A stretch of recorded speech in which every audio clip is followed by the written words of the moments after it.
Excel PU college ಗುರುವಾಯಿನಕೆರೆ, ಕರ್ನಾಟಕದ number 1 PU college. Admissions open now. GBA ಚುನಾವಣೆ ಗೆಲ್ಲೋದಕ್ಕೆ BJP ರಣತಂತ್ರವನ್ನ ಮಾಡ್ಕೊಳ್ತಾ ಇದೆ. RSS ಹಿನ್ನೆಲೆ ಇರುವಂತ ರಾಮ್ ಮಾಧವ್ಗೆ ಈಗ ಜಿಬಿಎ ಗ್ರೇಟರ್ ಬೆಂಗಳೂರು ಅಥಾರಿಟಿ ಚುನಾವಣೆಯ ಜವಾಬ್ದಾರಿಯನ್ನ ನೀಡಿದೆ. ರಾಮ್ ಮಾಧವ್ ಅವರು ಕೂಡ ನಿನ್ನೆ ತಡರಾತ್ರಿ ಬೆಂಗಳೂರಿಗೆ ಆಗಮಿಸಿದ್ದಾರೆ. ಇವತ್ತು ಸಭೆ ಇದೆ. ಸೊ ಜಿಬಿಎ ಚುನಾವಣೆಯನ್ನು ಎದುರಿಸಲಿಕ್ಕೆ ರಾಮ್ ಮಾಧವ್ ಅವರ ಹೆಗಲಿಗೆ ಸಂಪೂರ್ಣ ಜವಾಬ್ದಾರಿಯನ್ನು ನೀಡುತ್ತಾ ಅವ್ರನ್ನ ಉಸ್ತುವಾರಿಯಾಗಿ ಮಾಡಿದೆ ಬಿಜೆಪಿ. ಬೆಂಗಳೂರಿಗೆ ಬರ್ತಾ ಇದ್ದಂತೆ ರಾಮ್ ಮಾಧವ್ ಖಡಕ್ ಸಂದೇಶವನ್ನು ಕೊಟ್ಟಿದ್ದಾರೆ. ಟಿಕೆಟ್ ಬಗ್ಗೆ ಬಿಡಿ, ಪಕ್ಷ ಸಂಘಟನೆಯ ಕಡೆ ಗಮನವನ್ನು ಕೊಡಿ ಅನ್ನೋ ಸಂದೇಶವನ್ನು ಕೊಟ್ಟಿದ್ದಾರೆ. ಮಾಹಿತಿಯನ್ನು ನೀಡ್ತಾರೆ ನಮ್ಮ ಪ್ರತಿನಿಧಿ ಗಣಪತಿ. ಈಗ ನೇರ ಸಂಪರ್ಕಕ್ಕೆ ಜಾಯ್ನ್ ಆಗಿದ್ದಾರೆ ನ್ಯೂಸ್ ಡೆಸ್ಕಿಂದ. ಗಣಪತಿ, ರಾಮ್ ಮಾಧವ್ ಬರ್ತಾ ಇದ್ದಂಗೆ ಖಡಕ್ ಸೂಚನೆ, ಟಿಕೆಟ್ ಬಗ್ಗೆ ಚಿಂತೆ ಬಿಡಿ, ಪಕ್ಷ ಸಂಘಟನೆ ಕಡೆ ಗಮನ ಕೊಡಿ ಅಂತ. ಹಾಗಾದರೆ ಜಿಬಿಎ ಚುನಾವಣೆಗೆ ಬಿಜೆಪಿ ಸಿದ್ಧತೆ ತಯಾರಿಗಳ ಬಗ್ಗೆ ಮಾಹಿತಿಯನ್ನು ನೀಡೋದಾದ್ರೆ ಮಧುಸೂದನ್, ಈ ಚುನಾವಣೆ ಜಿಬಿಎ ಚುನಾವಣೆ ಬಿಜೆಪಿಯ ಬಹಳ ಪ್ರಾಮುಖ್ಯತೆಯನ್ನು ಪಡೆದುಕೊಂಡಿರುವಂಥದ್ದು. ಯಾಕಂತಂದರೆ ಕೇರಳ ಪಾಲಿಕೆ ಇರ್ಬೋದು, ಮುಂಬೈ ಪಾಲಿಕೆ ಇರ್ಬೋದು, ಅದಾದ ನಂತರ ಈಗ ಬೆಂಗಳೂರು ಪಾಲಿಕೆ ಚುನಾವಣೆಗೆ ಬಿಜೆಪಿ ಸನ್ನದ್ಧಾಗಿರುವಂಥದ್ದು.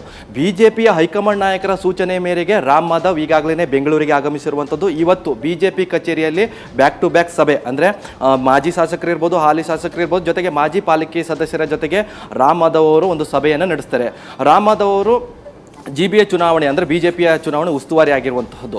ಜೊತೆಗೆ ಬಹುಮುಖ್ಯವಾಗಿ ಇವರಿಗೆ ಒಂದು ಟಾಸ್ಕನ್ನು ಕೊಟ್ಟಿದ್ದಾರೆ. ಅಂದರೆ ಈ ಬೆಂಗಳೂರು ಪಾಲಿಕೆ ಚುನಾವಣೆಯನ್ನು ಗೆಲ್ಲಲೇಬೇಕಾದಂಥ ಅನಿವಾರ್ಯ ಆಗಿರುವಂಥದ್ದು. ರಾಜ್ಯ ಸರ್ಕಾರದಲ್ಲಿ ಕಾಂಗ್ರೆಸ್ ಅಧಿಕಾರದಲ್ಲಿದ್ದರೂ ಕೂಡ ರಾಜ್ಯದ ರಾಜಧಾನಿಯನ್ನು ಬಿಜೆಪಿ ಪಡಿಬೇಕು ಅನ್ನೋ ಲೆಕ್ಕಾಚಾರದಲ್ಲಿ ಈಗಾಗಲೇ ಬಿಜೆಪಿ ಹೈಕಮಾಂಡ್ ತಂತ್ರಗಾರಿಕೆಯನ್ನು ಮಾಡ್ತಿರುವಂಥದ್ದು. ಈ ನಿಟ್ಟಿನಲ್ಲಿ ಇಲ್ಲಿ ಒಂದಷ್ಟು ಸಮಸ್ಯೆಗಳಿದೆ. ಅಂತಂದರೆ ಮೈತ್ರಿ ಆಗಿರೋದ್ರಿಂದ, JDS ಹಾಗೂ ಬಿಜೆಪಿ ಮೈತ್ರಿ ಆಗಿರೋದ್ರಿಂದ ವಾರ್ಡ್ ಹಂಚಿಕೆ ಹಾಗೂ ಟಿಕೆಟ್ ಹಂಚಿಕೆಗಳಲ್ಲಿ ಕೂಡ ಒಂದಷ್ಟು ಗೊಂದಲ ಇದೆ. ಈ ನಿಟ್ಟಿನಲ್ಲಿ ನೇರವಾಗಿ ರಾಮ್ ಅವರು ಒಂದಷ್ಟು ಸೂಚನೆಯನ್ನ ಕೊಟ್ಟಿದ್ದಾರೆ.